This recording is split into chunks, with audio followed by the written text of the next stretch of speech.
السلام علیکم ملګرو. د عمران خان نن د ګرفتارۍ یو ځلې بیا یو چانس دی. عمران خان بیان کې بیا ویلي دي چې زه چې کوم دی نن 14 کیسونو کې هغه چې کوم دی های کورټ کې پیشګویي ده زما، نو زما نن بیا داسې ماته ښکاري چې کیدای شي چې زه نن بیا ګرفتار شمه. او بل سایډ ته چې کوم دی پرویز خټک هغه په عمران خان باندې ډېر سقا ټکونه ډېر سقا خبرې ورته کړې دي. عمران خان ته ویلي وو چې زه چې ستا د پارټۍ نه زه لاړم، دغه شان ورسره نور کسان چې کوم دي هغه چې کوم تللي دي چې دا هغه کسانو ستا په پارټۍ کې د دې نه علاوه نور ستا د پارټۍ یو کس هم ټیک نه دی، نه ستا پارټي ټیک ده او نه ستا کردار ټیک دی. نو دا پرویز خټک ویلي دي. او بل سایډ ته پرویز خټک چې کوم دی هغه کوشش شروع دی، هغه نوي پارټي جوړوي، نوي سیاسي پارټي ځان له جوړوي، نوي هغه وایي چې زه په یو نوي انداز باندې سیاست ته بیا واپس هرکلی ویم.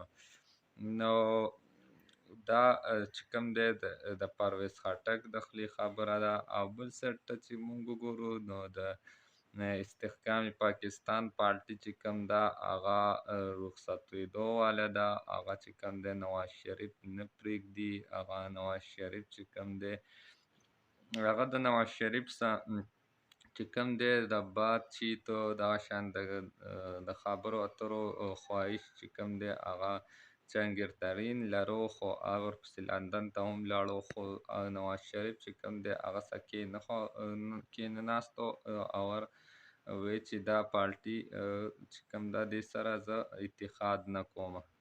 بل سایډ ته چې کوم دی د شهباز شریف صاحب چې کومه زمونږ وزیر اعظم دی هغه عمومي پریس کانفرنس کې ویلي وو چې مونږ آی ایم ایف سره معاهده وکړه، آی ایم ایف سره مونږ معاهده وکړه. نو د دې په وجه د دا په خوشحالي نه ده پکار بلکې په دې خفګان پکار دی، ځکه چې د دې مقابله کول هم پکار دي چې د دې نه مونږ واپس د دې غلامۍ نه ځان خلاص کړو.